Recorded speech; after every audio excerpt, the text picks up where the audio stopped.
Merci beaucoup, merci beaucoup. Botondi Nabino Nyonso. Papa, s'il vous plaît, si vous commencez comme ça, je vais arrêter. Merci beaucoup, Botondi Nabino Nyonso Bozola Nanga à cet instant. C'est Baba de la jeunesse, fils Mukoko, qui serait dans le Nouveau Testament. Je vais communiquer sur la situation au sein de mon très cher parti, l'Union pour la démocratie et le progrès social, UDPS, Bar Tshisekedi, et la situation générale du Congo. À cet instant,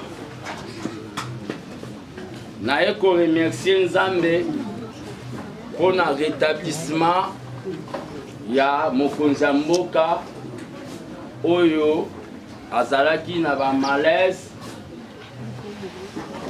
Atombaki malade. Nzambe a sali grâce, nous fait l'équipe bien.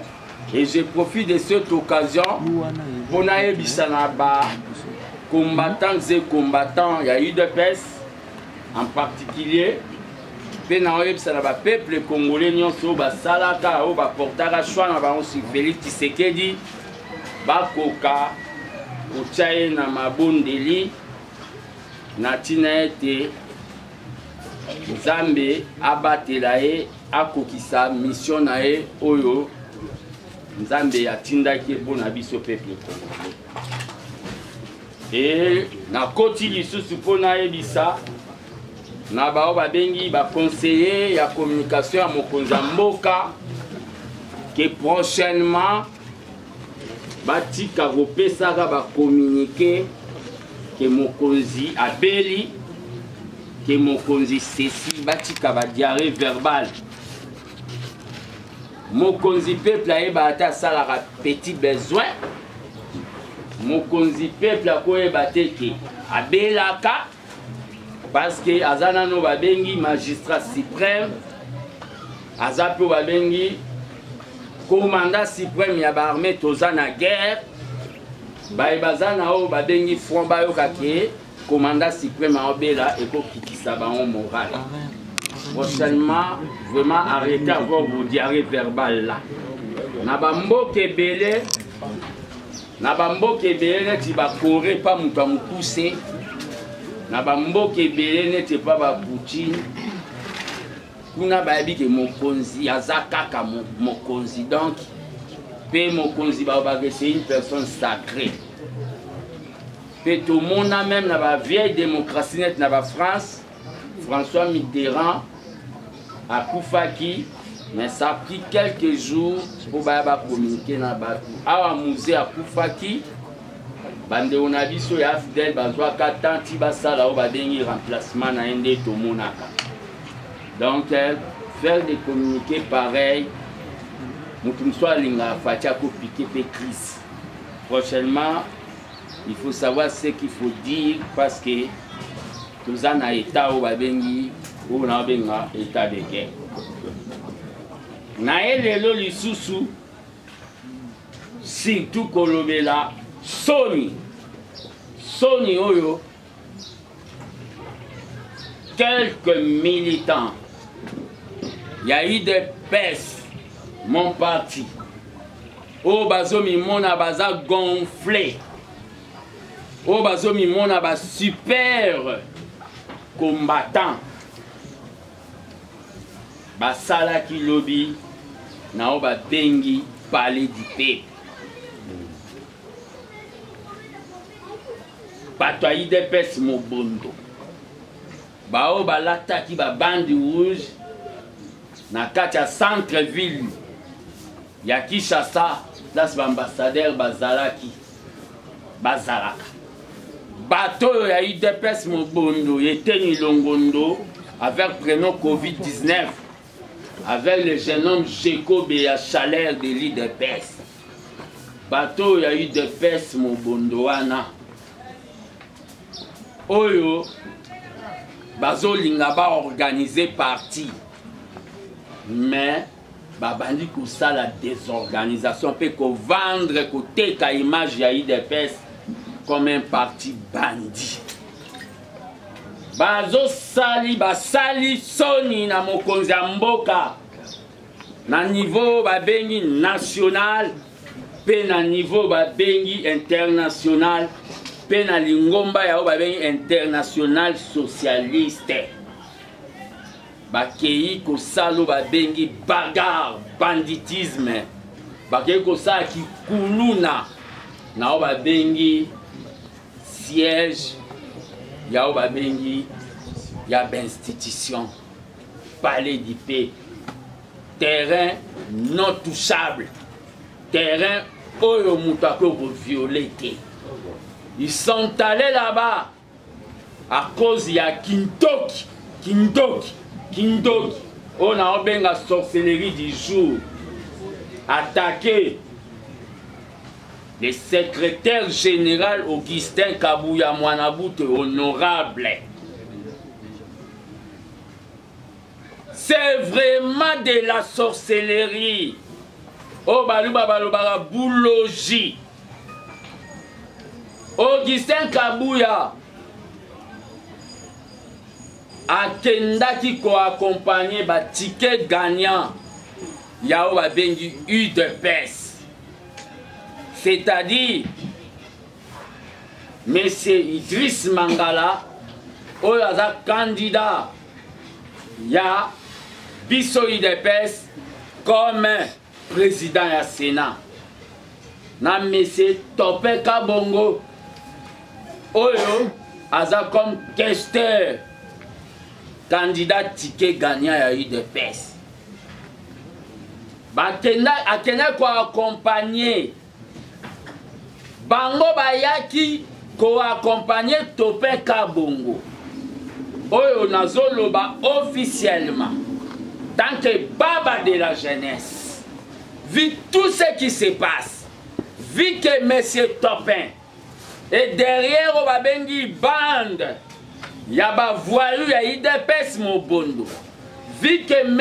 Topin est en train de financer M. Jeko, pour asalo babengi ba art ya banditisme. Personnellement, fils Moukoko, si j'étais sénateur, je ne voterai pas pour M. Topin. Et je réitère au babengi soutien à même si je ne suis pas dans l'hémicycle. Nao babengi Moïse Ekumbo, le jeune homme actuel Oyo Azak Kester. Il y a un rep, il y a Gilwande. Même dans ma bota, ceux qui ont moni moi dans la binomo bazana comportement mabe, bapé sakayo baben ba responsabilité à famille. Monsieur Topin n'a pas mon soutien, ça m'engage que moi. Mais je soutiens Idriss Mangala comme ticket gagnant président. Je suis en train de dire, le secrétaire général, tant qu'un DP, il a pris au Babeng un ticket gagnant président. Idriss Mangala, conservateur. Il est conservateur des idéaux de Tshisekedi. Azuye Paza Moutamaniema. Batamaniema Bazala qui un peu frustré dans Madame gouvernement. Idriss Mangala. Ayamba Babengi et Tshisekedi na maman Marthe a sécurisé Banona Maniema la période de campagne. C'est un combattant de longue date. Yangonde.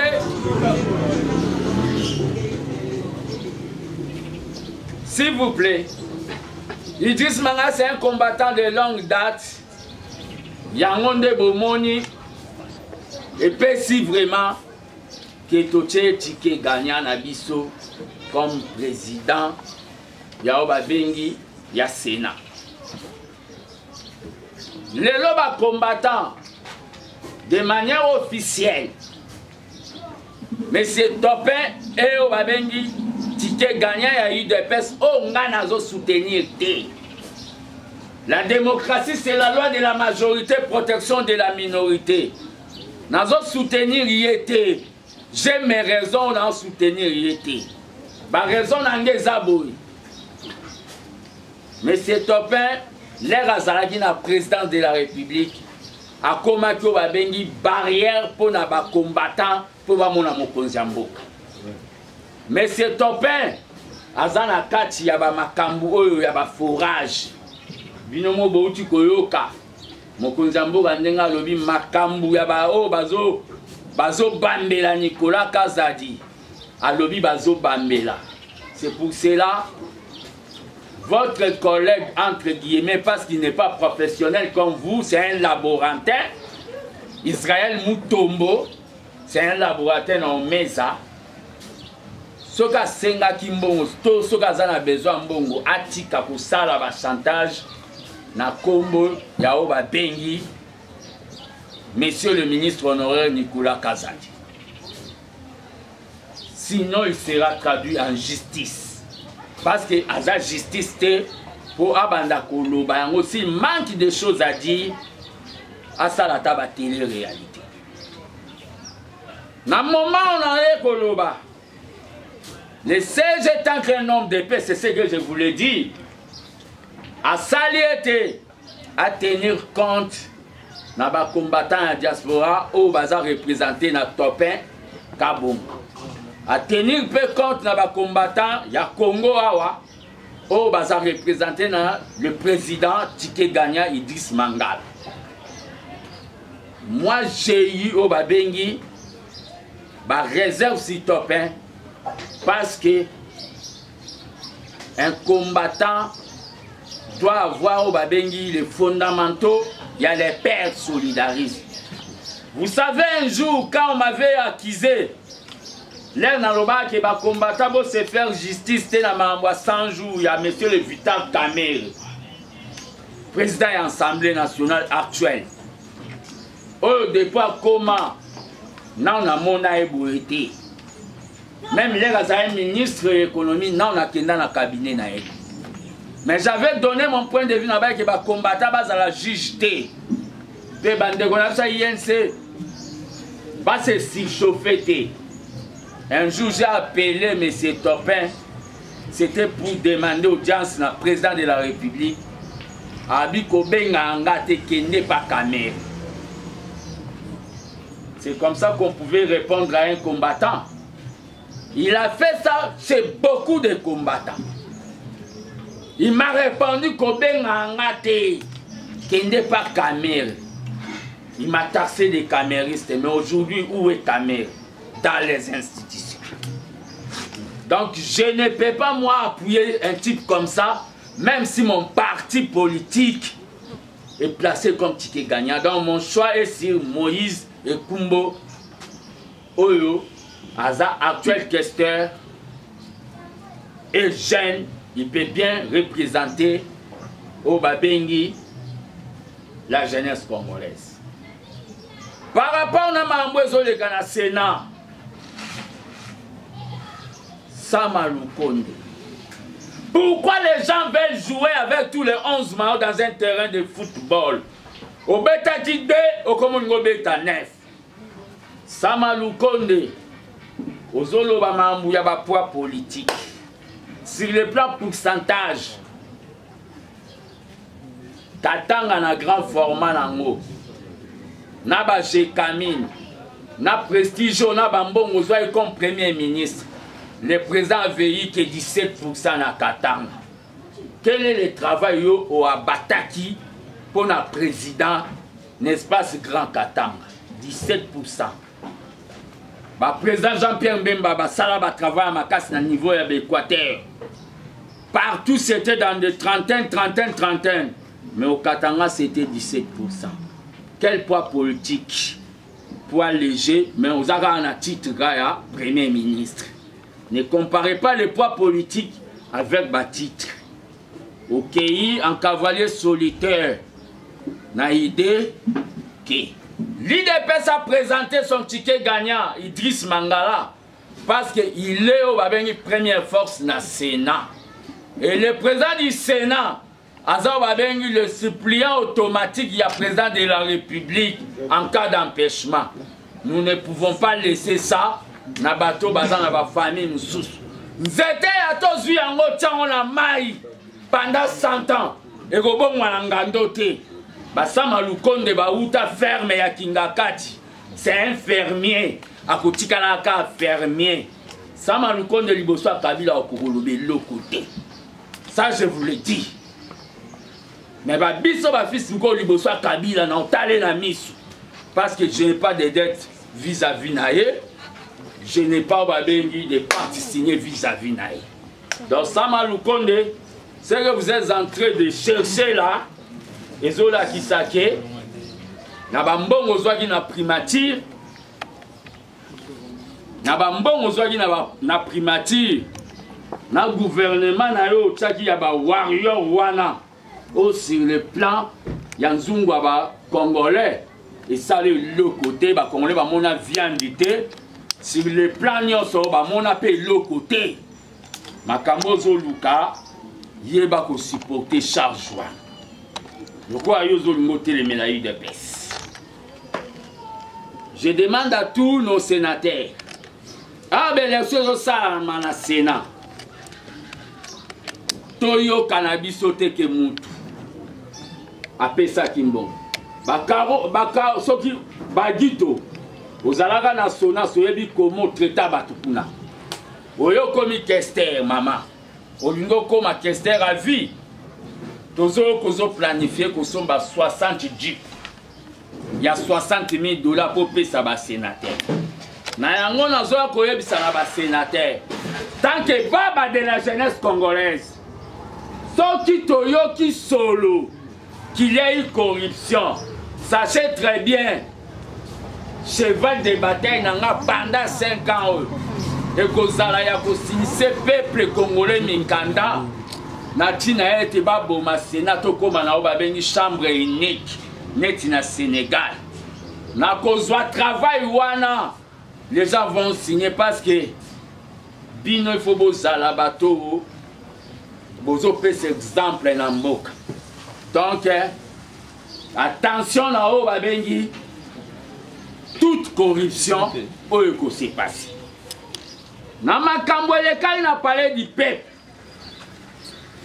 Les énormes checos qui se croient être au-dessus de la loi, qui chantent partout qu'Aza pire petit à président, amené au babengi des voyous, financés par bateau et au batopin. Financé par Batebele au Balingaï Kagabaza na pouvoir. Bakota na palais du peuple pour menacer le secrétaire général Augustin Kabouya au na moment où Azan étiquette à un honorable député. C'est pour cela nazo senga na acquis les droits. Acquis les droits, c'est-à-dire na 2 secrétaires généraux, l'Assemblée nationale et le Sénat.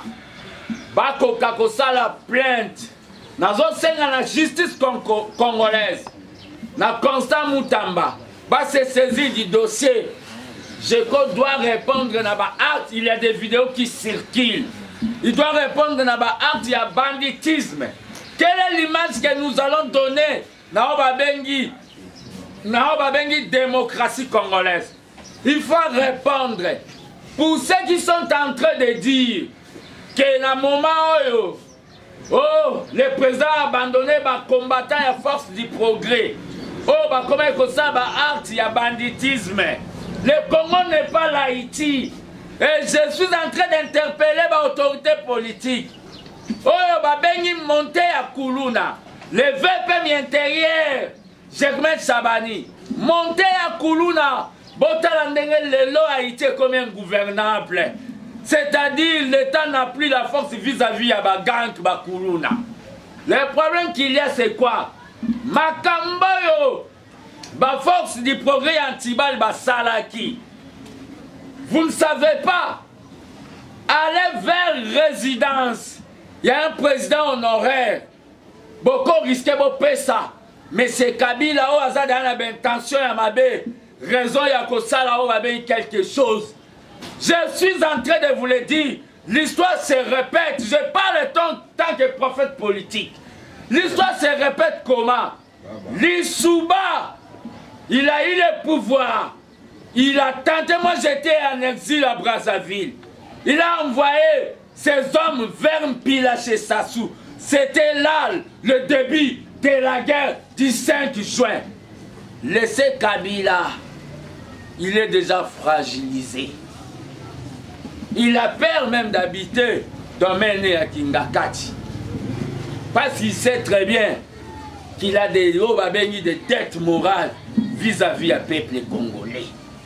Laissez Kabila, on l'aura un jour. Ne mettez pas la charrue devant le pays. Bateau que le président a abandonné la force du progrès. Dans un état de droit, ce ne sont pas les forces du progrès seulement qui ont eu à voter le président. C'est tout le peuple congolais. Vous voyez, les gens de Antibal commençaient même à torturer la population. La population qui avait voté pour le président. L'état de droit ne veut pas dire que l'UDPS est au-dessus de la loi. L'état de droit ne veut pas dire qu'il y a impunité pour les membres de l'UDPS. Même la Bible baloba que oya yo moko fo beta e makasi po ete ya batu misusu. Po ete ya batu misusu. Pourquoi les gens veulent dire qu'on est entré? Non, on ne sacrifie pas. Comme celui qui avait menacé Obabengi, qui lui mbalemba le général. Oh menacé, tu mets ta main à couper. Le lo kimi biloba loba. Po bilanda landa fils mko ngape na bandoloba na koma na base. Bilanda landa. Fils mko ayebi place à Bombani. Je suis en train de vous dire, naba acto je crois salaki lobby. Peut-être aujourd'hui bolinga boyo kaweza kedei na kacha Congo. Mais na ebisabino na tambola na molimo a Tshisekedi. Je venais na oka voir et bimana mozola nsele. Ndeni koko makuna te il y a des bandits. Botika ozwangati. Botika ozwangati. Hein? Le problème est ça. Les jeunes hommes Géco avec ces hommes, ils sont cassés. Mais ils ont tenté.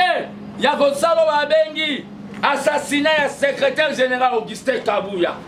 Oyaza honorable, Azana costume honorable. Les deux secrétaires généraux doivent traduire M. Jacob en justice. Il n'est pas au-dessus de la loi. Va traduire en justice. Nous ne sommes pas venus au pouvoir pour faire des fous du roi. Nous ne sommes pas venus. Ah, Etienne Tshisekedi avait raison. Il avait raison quand il avait dit que notre lutte sera une lutte non violente. Si nous avions donné les armes avec ce genre de comportement, ici Antibal pouvait avoir des armes, tuer les gens. Ici Géco pouvait avoir des armes, tuer les gens. Ici Mokato pouvait avoir des armes, tuer les gens. Tshisekedi avait raison. Vous êtes en train de dire que vous voulez organiser les partis. Ce que vous êtes en train de faire, c'est l'organisation ou bien le désordre. Vous avez salir l'image de la parti. Et au moment où vous avez dit que le président a dit que le Kanambet hôpital, à un état de convalescence, vous faites ces histoires-là. Vous faites ces genres d'actes. Il y a une Bible qui dit que les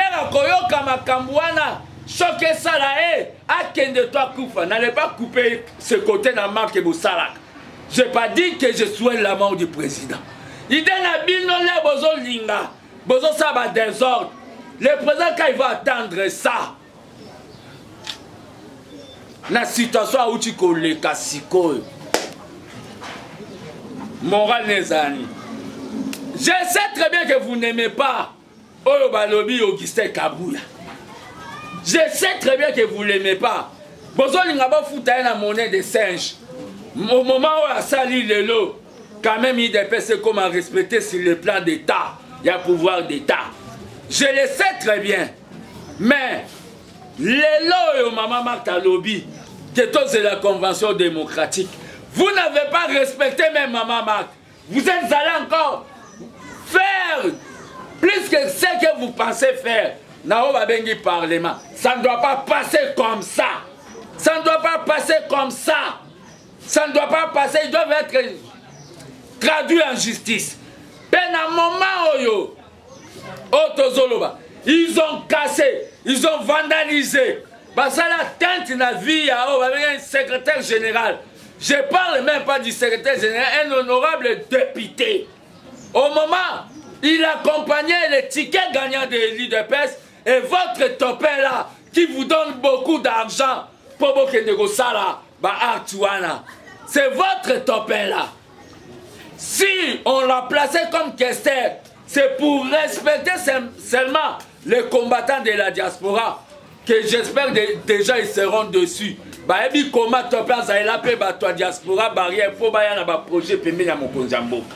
Je reste constant dans mes propos. C'est-à-dire, Idrissa Mangala c'est mon ticket gagnant, mais topin Asa Mokilnaï.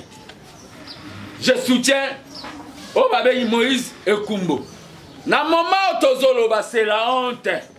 Même si c'est le père, là où il est, Kuba Janinde Balou Babalobaka, dans l'au-delà, hier il a beaucoup pleuré. Il a beaucoup pleuré pour un jeune homme, pour Bapé Siembongo. Au lieu, pour Bapé Siembongo, Azo Zwata ya otende ko recruter Bakuluna, pour amema baona baki Kalungu, na ba machette sika. Tina Kacha parler du peuple. Monsieur Jacob, vous allez répondre de tous vos actes là devant la justice. Peuple congolais, parlez du peuple Zayabino. Que cette histoire ne passe pas.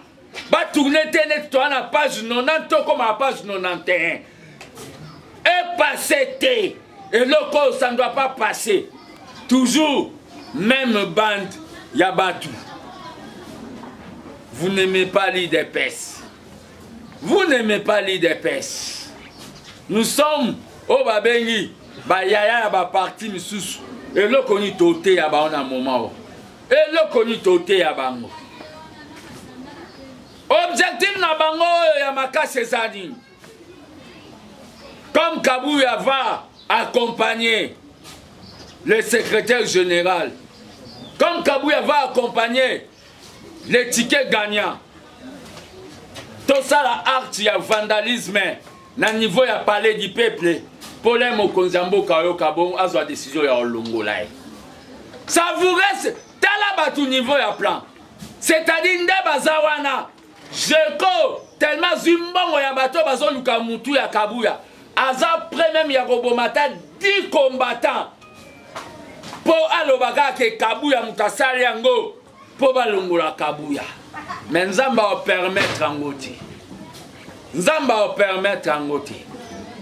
C'est tant que le salami, ce n'est pas l'IDPS. L'IDPS était allé accompagner Kabouya tant que rassembleur. Amemaki Idriss Mangala tike gagnant Nabiso. Amemina les fameux topins. Amemina les fameux topins na bango et financer à bango. Mais ils sont venus faire. Mais ces topins, hypocrisie na lingangoti. Pe ba combattant au binonyo sobozo soutenir topin. Bon c'est là-bas voter, ceux qui vont voter, bon benga ceux qui vont yambabi. Même au sénateur je m'adresse. Mutuana topin au botia pembe nyambongo wana. Vous aurez beaucoup de difficultés pour vos monuments. Vous aurez beaucoup de difficultés.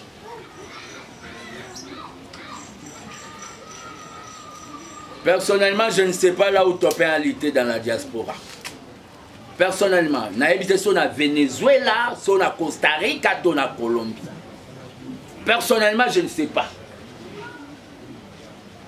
Combattant.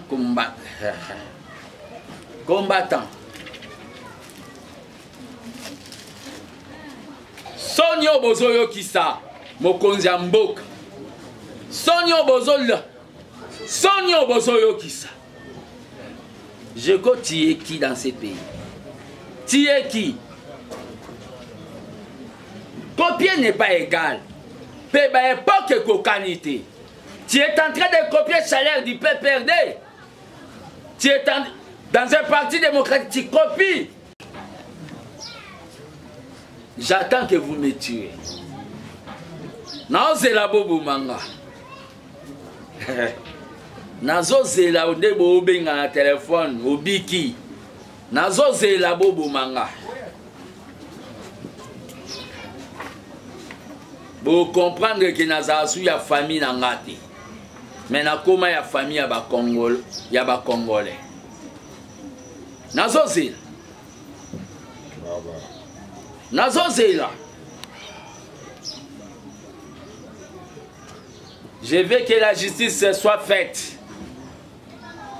Je veux que la justice soit faite. Bokende boyemba ima parti pour bolaksa ke boza batoyi de pes. Quelqu'un peut être avec fille ou fils. Il y a ba parents mourir. Sorazo se comporter mal, ba acte naé et quoi engager ba parents naé. Vous êtes déjà des adultes. Ce que vous avez fait, chanter l'hymne du parti, Loba IDPS, appelé Fatih Siona, Biki Rouge. La loi restera la loi. Fatih n'est pas au-dessus de la loi. J'ai dit, je vous remercie. Baba. Baba Congo. Baba.